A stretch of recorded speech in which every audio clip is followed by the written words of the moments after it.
Hello बच्चों, नमस्ते। मैं शैलेश कुमार स्वागत करता हूं आपको मैथ्स बाय शैलेश सर में। तो मेरे प्यारे बच्चों, उम्मीद करता हूं कि आप सभी बच्चे खुश होंगे। और आज की इस क्लास में मैं तहलकेदार तरीका से आपको क्वेश्चन नंबर 20 से करवाऊंगा। प्रश्नावली 5.1 का है और 5.1 का क्वेश्चन नंबर 20 से पहले जो है मैं पूरा क्वेश्चन करवा दिया था, और 20 नंबर से बाद की क्वेश्चन मैं इस वीडियो में मैं करवाता हूँ। और मेरे प्यारे बच्चों, आप शिद्दत से देखिए, सारे क्वेश्चन को मैं सिखाऊंगा, है ना। क्वेश्चन कोई ज़्यादा टफ नहीं होता है, बशर्ते बच्चों को ध्यान देने की ज़रूरत है। तो चलिए अब हम लोग विषय वस्तु पे चर्चा कर लेता हूं।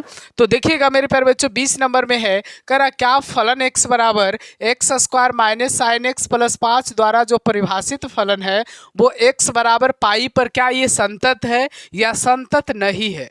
देखिए एक ही दिया हुआ है, और ये जो है ना वो सिंगल फलन है। क्या है? सिंगल फंक्शन है। और सिंगल फंक्शन के लिए तो हम लोग LHL और RHL तो करते नहीं है ना।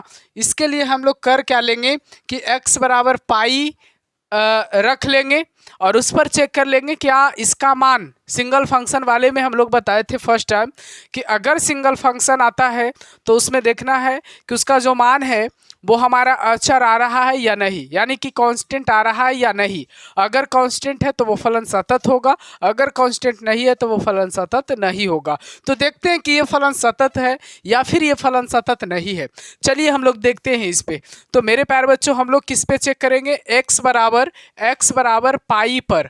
x बराबर पाई पर हम लोग देखेंगे कि ये जो फलन है वो हमारा सतत है या नहीं। तो देखिए f(x) बराबर हम लोग लेंगे लिमिट x टेंड्स टू पाई। पाई पर चेक करेंगे और यहाँ पे क्या हो जाएगा आपका फलन x। तो लिमिट x टेंड्स टू पाई, पाई के बराबर ही लेना है, एक ही फलन लेना है पाई के बराबर। पाई से छोटा बड़ा का कहीं पे चर्चा है नहीं है। अगर छोटा बड़ा का चर्चा रहता तो हम लोग लेफ्ट हैंड लिमिट और राइट हैंड लिमिट लेते, लेकिन इसमें पाई के बराबर है, ना बड़ा है और ना ही छोटा है, तो बराबर वाला मान लेना है ना। तो यहाँ पे क्या हो जाएगा हमारा फलन x के जगह पे हो जाएगा एक्स स्क्वायर, माइनस में हो जाएगा साइन x और प्लस में हो जाएगा बच्चा 5। एक्स स्क्वायर के जगह पे हमारा क्या हो जाएगा, अब पाई रखना है, पाई का स्क्वायर, माइनस साइन एक्स के जगह पे क्या हो जाएगा साइन पाई हो जाएगा, और प्लस में क्या है बच्चा पाई हो जाएगा। तो यहाँ पे जो है वो पाई स्क्वायर हो जाएगा, और साइन पाई जो है ना इसका वैल्यू होता है 0। साइन 180 का मान क्या होता है 0, प्लस में क्या हो जाएगा 5, यानी कि यहाँ क्या हो जाएगा पाई स्क्वायर प्लस में क्या हो जाएगा 5 हो जाएगा। अब जरा गौर से देखिए कि ये जो फलन x का मान आया है pi square plus 5, pi square plus 5 जो आया है वो जरा ध्यान से देखिए कि ये जो है वो आपका अचर है। अचर है यानी क्या है? कांस्टेंट है बच्चा। क्या है?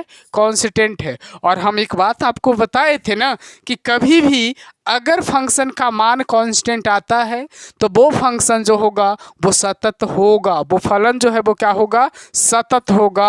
अतः हम लोग लिखेंगे x बराबर पाई पर, x बराबर पाई पर फलन जो है वो सतत है।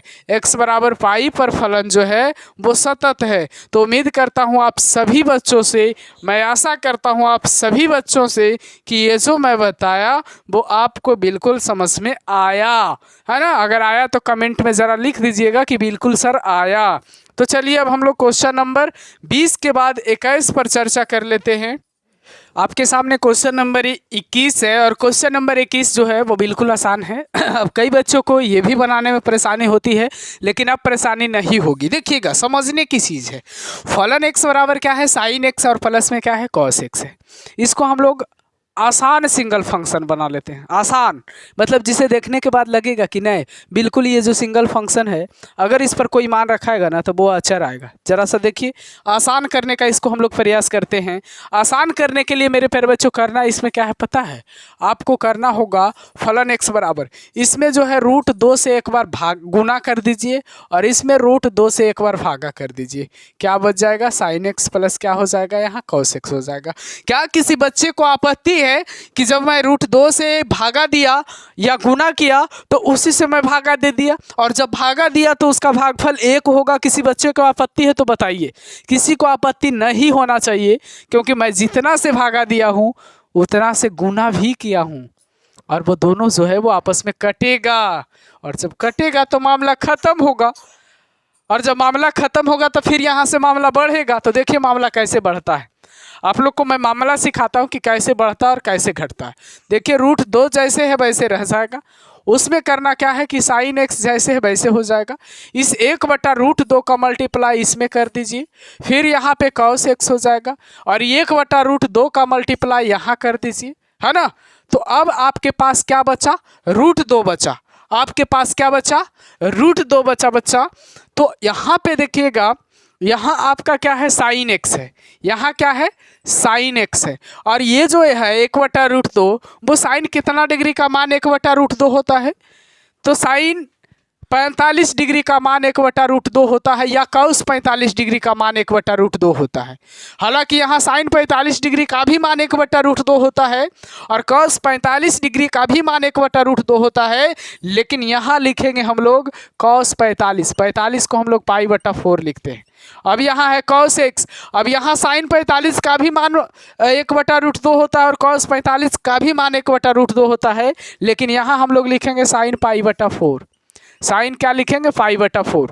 इसलिए लिखे ना बच्चा कि हम लोग को फार्मूला भी बनाना है, हम लोग को काम भी बनाना है। ऐसा नहीं कि सिर्फ क्वेश्चन बनाना है, सॉल्यूशन कैलकुलेशन करते जाना है और आंसर का कोई ठिकाने नहीं। तो वैसा काम भी हम लोग को नहीं करना है, हम लोग को उस डायरेक्शन में चलना है जिस डायरेक्शन में हम लोग को सफलता भी मिले, हम लोग को कुछ हासिल हो। ऐसा ना कि जिस डायरेक्शन में जा रहे हैं उस डायरेक्शन में सफलता का कोई रास्ता ही नहीं दिख रहा हो। तो देखिएगा अब करना क्या है कि ये sine A into cos B plus cos A into sine B का ये फार्मूला बन गया है ना, √2 into sine A plus B, A के जगह पे x है और b के जगह पे π/4 है, तो ये √2 इंटू साइन एक्स प्लस π/4 आ गया। ये क्या आ गया आपका, ये आपका √2 इंटू साइन एक्स प्लस π/4 आ गया। अब जरा सा देख लीजिए यहाँ पे ये जो है आपका वो फलन x का मान आया, ये जो है आपका फलन x का मान आया और ये जो फलन x का मान आया है वो सिंगल फलन बन गया। ये क्या बन गया, सिंगल फलन बन गया। अब बच्चों को सस्पिशन होती है, देखिए अब फलन x का मान, अब इसको नहीं याद रखिए, फलन x का मान आपका ये बन गया।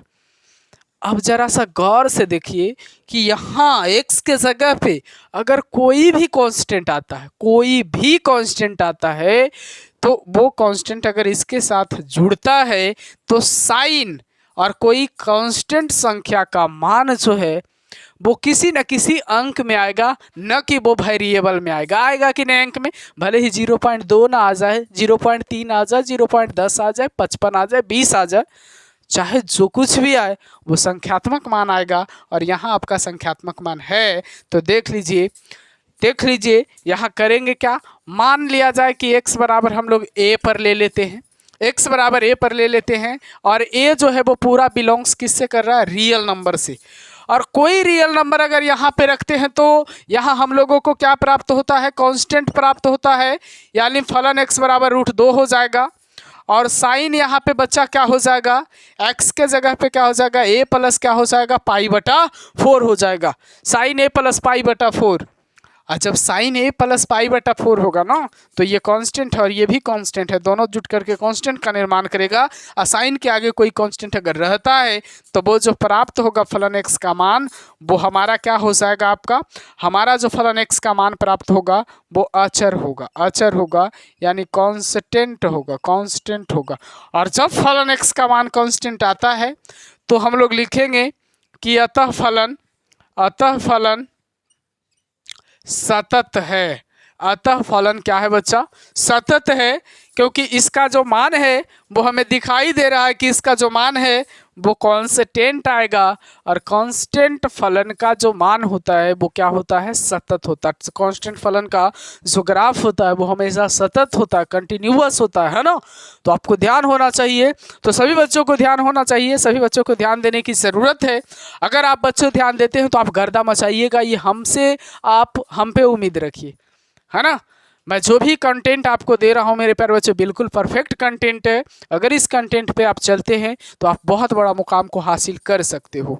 तो बच्चे अब आपके सामने 21 नंबर के बाद आता है 22 नंबर और उसे भी ध्यान से देखिएगा मेरे प्यारे बच्चों। 21 नंबर में पहला जो बनाए वो ए था, अब आपके सामने बी भी है और सी भी है। भाई से नहीं बता रहे हैं अभी, 21 में ही बी भी है और सी भी है। तो जरा सा इसको देखिए ना, इससे पहले जो क्वेश्चन था वो फलन एक्स बराबर था sine x plus cos x, sine x plus cos x. जब इसको हम लोग सोल्व किए थे तो क्या आया था, रूट दो into sine x plus pi बटा 4 आया था, यही आया था ना।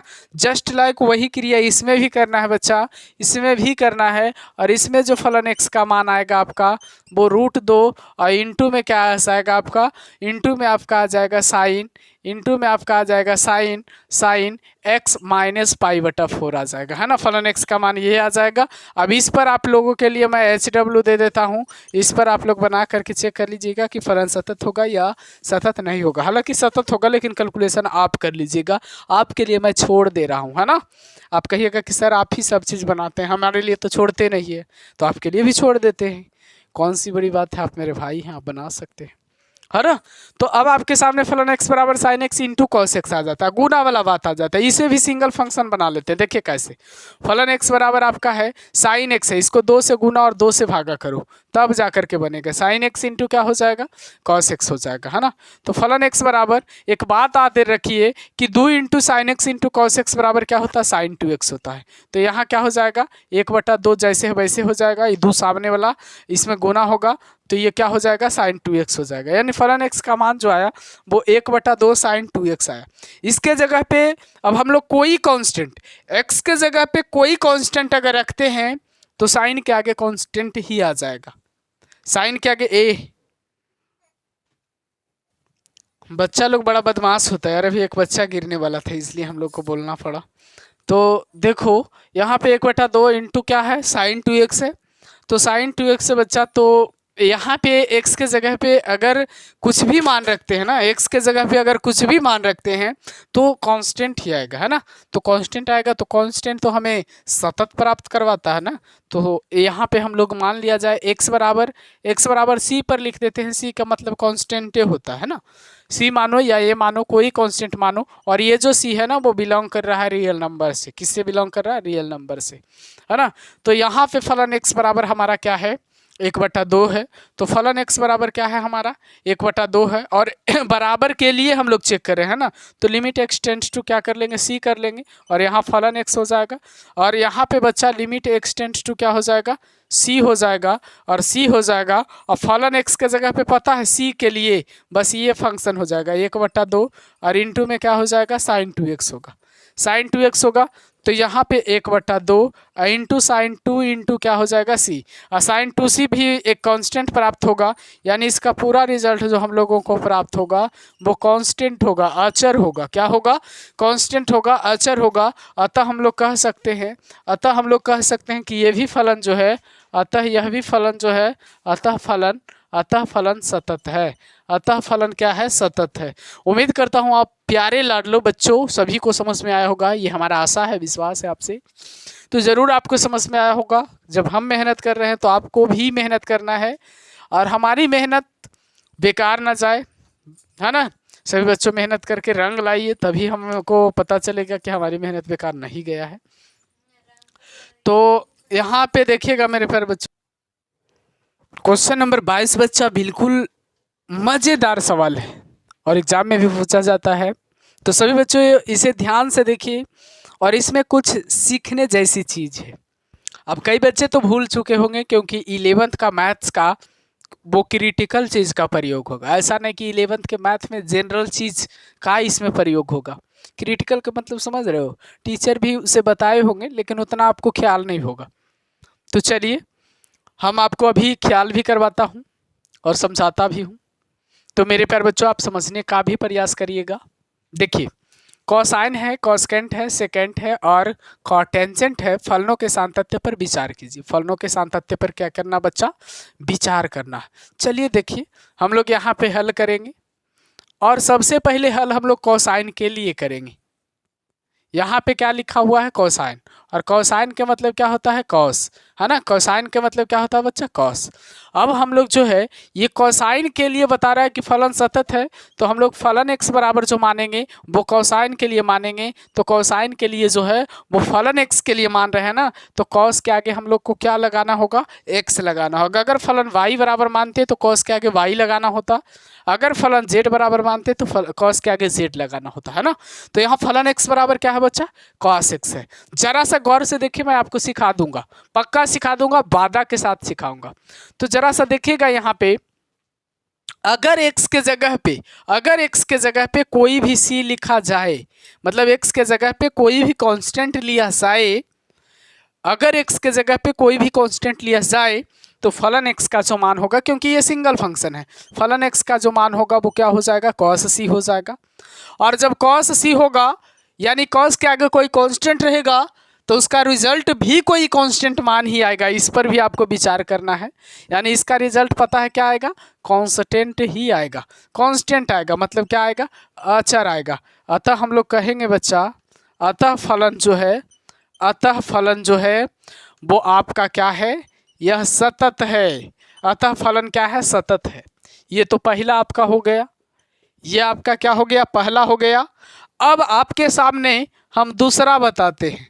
दूसरा में क्या है, कॉस्केंट है। क्या है, कॉस्केंट है बच्चा। और कॉस्केंट के हम लोग क्या बोलते हैं, कॉसेक, है ना। कॉसेकेंट को हम लोग कॉसेक बोलते हैं। और जरा सा देखिएगा, फलन x बराबर हम लोग क्या मानेंगे, कॉसेक x मानेंगे, क्योंकि फलन x बराबर मान रहे हैं तो कॉसेक x मानना है फलन x बराबर, है ना। और जरा सा ध्यान से देखिए ना, तो फलन x बराबर जो है, इस कॉसेक x को हम लोग लिख सकते हैं 1/, क्या लिख सकते हैं, साइन x। 1/, क्या लिख सकते हैं, साइन x। और यहाँ थोड़ा सा समझदारी की बात है। समझदारी की बात ये है, जरा सा समझिएगा, समझदारी की बात ये है कि अगर नीचे साइन x का जो मान है ना वो 0 के बराबर यदि आता है, यदि साइन x का मान 0 के बराबर आता है, तब ये जो फलन है, तब ये फलन अपरिभाषित हो जाएगा। क्या हो जाएगा, अपरिभाषित होगा। ये बात आपको समझ में आया होगा, क्योंकि 1/0 जो है वो अनडिफाइंड होता है, इनफिनाइट होता है। यानी कि यदि साइन x बराबर 0 है तब ये फलन क्या हो जाएगा, आपका अपरिभाषित हो जाएगा। इस बात से आप सहमत है कि नहीं, सहमत होना चाहिए आपको। अब आपको ये देखना है कि साइन x बराबर 0, साइन कितना कांस्टेंट में साइन कितना डिग्री का मान जो है वो 0 आता है ना। तो उसके लिए भी मैं आपको एक लॉजिक बता रहा हूं, और इसी के बारे में मैं बता रहा था आपको कि ये बात थोड़ा सा क्रिटिकल है, जो कि बच्चों भी ध्यान नहीं दे पाते हैं। शिक्षक बताते तो ज़रूर हैं, लेकिन बच्चे ध्यान नहीं दे पाते।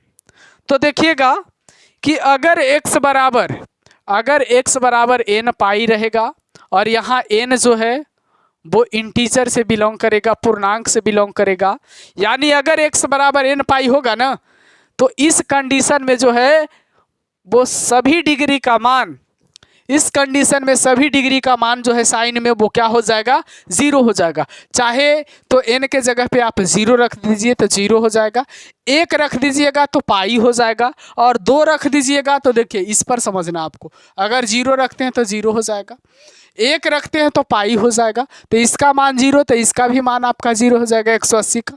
अगर 2 रखते हैं तो 2 पाई तो ऐसा 0 हो जाएगा, अगर 3 रखते हैं तो 3 पाई, यहाँ 0 हो जाएगा।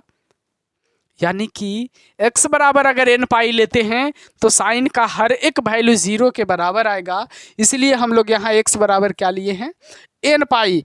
मतलब कि x बराबर n पाई के अलावा अगर कोई कांस्टेंट यहाँ आता है तो 0 के बराबर नहीं होता है। अगर x बराबर n पाई के अलावा कोई आता है तो 0 के बराबर नहीं होता है। थोड़ा सा दिक्कत हो रही है, तो नहीं होता है ना, नहीं होता है, तो नहीं होता है। तो अगर नहीं होगा तो फलन जो है वो कोई ना कोई कांस्टेंट आएगा, और जब कांस्टेंट आएगा तो हमारा क्या हो जाएगा, वो सतत होगा। तो कांस्टेंट लाने का हम लोग क्या करते हैं, प्रयास करते हैं। तो जरा सा ध्यान से देखिएगा बच्चा, मैं आपको समझाने का ही प्रयास कर रहा हूं, है ना। तो देखिए कि किस किस पर सतत होगा। यहां पे जो है बच्चा, यहां पे जरा सा ध्यान से देखिएगा तो मैं आपको समझाने का भी प्रयास करूंगा कि साइन एक्स बराबर 0 पर ये अपरिभाषित है ना। साइन एक्स बराबर 0 पर ये आपका क्या है, अपरिभाषित है। इसलिए साइन एक्स बराबर 0 पर ये सतत नहीं होगा। सतत ये फलन जो है, ये फलन सतत होगा, लेकिन किस पर होगा, जरा सा देखिएगा। ये फलन सतत होगा एक्स बराबर पूरा रियल नंबर में से, पूरा रियल नंबर में से एन पाई को अगर घटा देंगे, मतलब हटा देंगे, घटा देंगे के मतलब हटा देंगे। अगर एन पाई को हम लोग पूरा रियल नंबर यहाँ सब आएगा, लेकिन एन पाई नहीं आएगा, क्योंकि एन पाई अगर आएगा तब वो 0 बना देगा कि नहीं, बना देगा 0। तो इसलिए हम लोग एन पाई को छांट रहे हैं, रियल नंबर में से एन पाई को छांट दे रहे हैं, है ना। पर फलन जो है, पर फलन सतत है। पर फलन क्या है, सतत है ना। इस पर फलन जो है वो आपका क्या होगा, सतत होगा। अब चलिए हम लोग तीसरा पर चलते हैं। तीसरा में है आपका सेकेंड। तो सेकेंड के मतलब होता है सेक। सेकेंड के मतलब क्या होता है बच्चा, सेक होता है। तो जरा सा ध्यान से देखिएगा, इसे मैं सिखाने का प्रयास करता हूं आपको। फलन x बराबर क्या हो जाएगा, आपका सेक x हो जाएगा। फलन x बराबर आपका सेक x हो जाएगा। और इसे ध्यान देने की बात है, जिस तरीका से इसमें आप लोगों ने मन लगाया, तन लगाया और ध्यान दिया, तो फलन x बराबर इसे हम लोग क्या लिख सकते हैं, 1/cos x लिख सकते हैं। और जरा सा यहां भी ध्यान देने की बात है कि अगर x बराबर यहाँ पे cos x बराबर अगर कोई मान 0 आ जाता है तो ये भी इनफिनाइट आ जाएगा, अपरिभाषित हो जाएगा। तो cos x बराबर 0 पर फलन अपरिभाषित हो रहा है, अपरिभाषित हो रहा है ना, अपरिभाषित है। cos x बराबर अगर 0 आ जाएगा तो वो अपरिभाषित हो जाएगा। cos x बराबर यहाँ पे 0 नहीं आना चाहिए। और जबकि cos x बराबर 0 आ जाएगा तो आपको दिखाई दे रहा ना 1/0 अपरिभाषित होगा, इसका कोई परिभाषा मीनिंग नहीं निकलता है। तो इस केस में आपको क्या करना है बच्चा, अब देखिएगा कि कौन कौन ऐसा है, cos के कौन कौन ऐसा डिग्री का मान है जिस पर cos 0 हो जाता है। cos को उस डिग्री पर रखा जाता है तो वो 0 हो जाता है। हाँ बेटा रुक जा, यहाँ पे देखना है आपको कि x बराबर किन किन मानों पे आपको 0 होगा। तो ध्यान से देखिए, मैं आपको बताता हूँ। x बराबर n pi plus 1 into pi बटा 2, मतलब इस पर। और यहाँ पे n जो है ना, यहाँ पे n जो है ना वो आपका इंटीजर है। n जो है वो आपका क्या है, इंटीजर है। और इस पर जो है वो cos x का मान क्या होगा बच्चा, 0 होगा। cos x का मान क्या होगा, 0 होगा। तो यहाँ पे जरा सा आप अगर गौर करते हैं तो आपका मामला बन जाता है, मतलब ये मान नहीं होना चाहिए। इसके अलावा जो भी आता है वो आपका cos के जगह पे कोई कांस्टेंट आएगा। और जब कोई कांस्टेंट आता है तो कोई कांस्टेंट से इसे कोई आपत्ति नहीं है। ये फलन x तो चाह रहा है कि हमारे पास कोई कांस्टेंट आए, ये फलन x तो चाह रहा है कि हमारे पास कोई कांस्टेंट आए। तो जरा सा देख लीजिए, आए कह रहा है तो लाना भी है। तो बच्चा करना क्या है, यहाँ पे फलन सतत होगा, लेकिन किस पर फलन सतत होगा, x बराबर ये रियल नंबर में से अगर n pi plus 1 into pi बटा 2 को हटा लेते हैं और बाकी जो बचता है पर फलन क्या होगा, पर फलन सतत होगा। पर फलन क्या होगा, सतत होगा। पर फलन क्या होगा, सतत होगा। इस बात से आप कितना सहमत हैं, आपको सहमत होना चाहिए। तो बच्चा मैं तो आपको कहूँगा कि आपको समझदारी होना चाहिए इस बात को लेकर के, और मन लगा करके पढ़िए, तब समझदारी खुद ब खुद डेवलप होगा और आपको पता नहीं लगेगा कि आपके अंदर कब समझदारी आ गया। और एक विद्यार्थी जीवन में समझदारी आना बहुत ज़रूरी होता है, क्योंकि जो बच्चा को विद्यार्थी जीवन में समझदारी नहीं आता है, वो बच्चा को आगे जाकर के थोड़ा सा तकलीफ झेलना पड़ता है, क्योंकि आगे समझदारी आता है और उस समय आपको घर का इतना टेंशन आ जाएगा, इतना प्रेशर आ जाएगा ना कि आप थोड़ा सा परेशान हो जाइएगा। तो मैं तो बच्चों से कहूँगा कि जो परेशानी आपको बाद में हो, वो परेशानी से आप सामना अभी कर ले, तो बाद में जाकर के थोड़ा सा आराम होगा। हालांकि जीवन का मतलब आराम नहीं होता है, जीवन का मतलब मेहनत होता है। और जो ये सोचते हैं कि हमें आराम करना है जीवन में, गलत सोच रहे हैं। अब आपको आराम क्या करना है? आराम सोचते हैं तो आपको आराम मिलेगा नहीं। आराम नहीं सोचिएगा तभी आपको हो सकता है कि आराम मिले। तो पर फलन यहाँ लिखते हैं, पर फलन यहाँ पे सतत है और यहाँ से घेर देते हैं आपका। और इधर जो है एक और बच रहा है कॉटेंजेंट, इसे भी हम लोग देख लेते हैं। कॉटेंजेंट का मतलब जो होता है ना बच्चा, वो आपका होता है कॉट। तो इसे भी हम लोग फलन एक्स बराबर क्या लिखेंगे? कॉट एक्स लिखेंगे। और फलन एक्स बराबर आपका क्या हो जाएगा? 1 क्या हो जाएगा बच्चा जी? tan एक्स हो जाएगा। फलन एक्स बराबर क्या हो जाएगा? 1 tan एक्स होगा। जरा सा आप ध्यान दीजिए ना, आपको मैं सिखाने का प्रयास करूंगा। फलन एक्स बराबर क्या हो जाएगा? 1 tan एक्स हो जाएगा। जरा सा देखिए कि अगर tan एक्स बराबर, यदि tan एक्स बराबर 0 आ जाता है, पर क्या हो जाएगा? ये अपरिभाषित हो जाएगा। x बराबर 0 पर फलन जो है वो क्या हो जाएगा? अपरिभाषित हो जाएगा, है ना। फलन जो है x बराबर 0 पर अपरिभाषित हो जाएगा, क्योंकि एक के बटा में 0 आएगा और वो जो है वो क्या हो जाएगा? आपका अपरिभाषित हो जाएगा, है ना। तो यहाँ पे करना क्या है? यहाँ पे जो है वो आपको फलन x बराबर 1 tan x आ गया, यही क्रिया यहाँ पे भी करना है ना। यहाँ पे tan x बराबर 0 पर फलन अपरिभाषित होता है, तो x बराबर किस किस पर जो है वो फलन अपरिभाषित होगा। x बराबर किस किस डिग्री पर जो है वो फलन अपरिभाषित होगा। तो यहाँ देखिएगा x बराबर n पाई पर ये फलन जो है वो आपका अपरिभाषित होगा। n जो है वो बिलोंग कर रहा है इंटीजर से, मतलब पूर्णांक से, यानी n के जगह पे अगर 0 आता है तो ये 0 हो जाएगा, n के जगह पे 1 आता है तो ये पाई हो जाएगा, और n के जगह पे 2 आता है तो ये 2 पाई हो जाएगा। मतलब इस कंडीशन का जितना भी आएगा वो सब पर tan x का मान जो है वो 0 होगा। और इस फलन का कहना है कि कभी भी tan x का मान या फंक्शन का मान अपरिभाषित ना हो। फंक्शन का मान कोई ना कोई क्या आए? कांस्टेंट आए, है ना। कोई ना कोई क्या आए?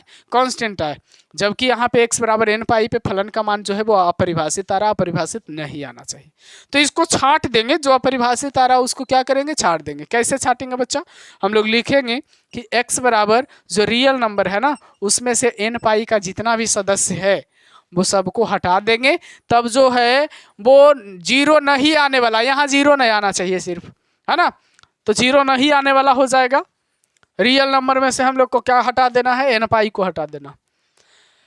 तो मेरे प्यारे बच्चों, आपके सामने ये जो बचा है वो आपको कांस्टेंट देने वाला बचा हुआ है, अतः हम लोग कहेंगे कि इस पर जो है फलन जो है वो सतत होगा। इस पर फलन सतत होगा, है ना। रियल नंबर में से n पाई को हटा दीजिए, बाकी फलन आपका सतत होगा। तो बच्चों से मैं उम्मीद रखूंगा और आशा रखूंगा कि आप लोगों को ये क्लास भी समझ में आया होगा। क्लास थोड़ा सा लंबा हो गया, लेकिन कोई बात नहीं है। अगर आप शिद्दत से ध्यान से इसे देखते हैं तो आपको समझ में आएगा, क्योंकि अगर आप हमारे साथ हैं तो कभी भी आपको क्लास लंबा होगा लेकिन आपको बोरिंग फील नहीं होने दूंगा, क्योंकि कभी वैसा टफेस्ट चीज़ मैं आने नहीं देता हूं आपके लाइफ में। अगर आता भी है तो उसे नॉर्मल बनाने का मैं प्रयास करता हूं, ताकि आप सभी बच्चों को किसी भी तरह के परेशानी ना हो। देखिए ऐसे भी थोड़ा सा मैथ्स में जो है बोरिंग फील होता है स्टूडेंट को, लेकिन मैथ इतना इंटरेस्टेड विषय ना कि आपको अगर बनने लगेगा, आपसे अगर बनने लगेगा तो लगेगा हमेशा बनाते रही, आपको फिर कहीं मन नहीं लगेगा।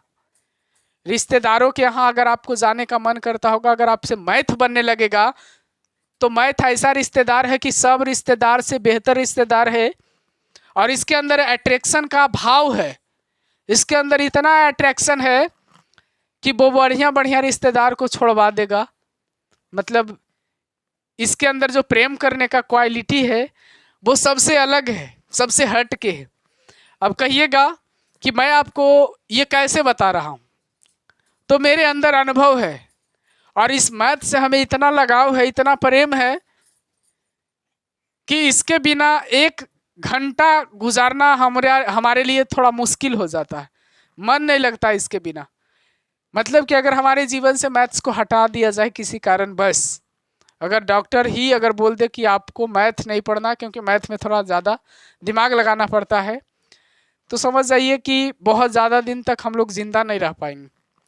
इसलिए आपको अगर मैथ से डर लगता है तो एक बार मैथ को अपनाना सीखिए, और एक बार मैथ को रिवीजन करना सीखिए, और एक बार मैथ को आप पढ़ना सीखिए।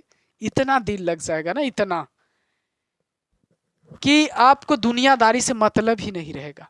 आपका जीवन में लाख टेंशन होता होगा, स्टूडेंट लाइफ में सबके जीवन में टेंशन रहता है, लेकिन अगर आप चाहते हो कि हम टेंशन से छुटकारा पाएं तो आप मैथ से प्रेम करिए। मैथ से अगर आपका प्रेम हो गया तो दुनिया का कोई भी टेंशन आपके पास नहीं आएगा, क्योंकि आपके पास जो मैथ है वो दिल में इतना खुशी देगा कि कोई गम आने से डरेगा आपके पास।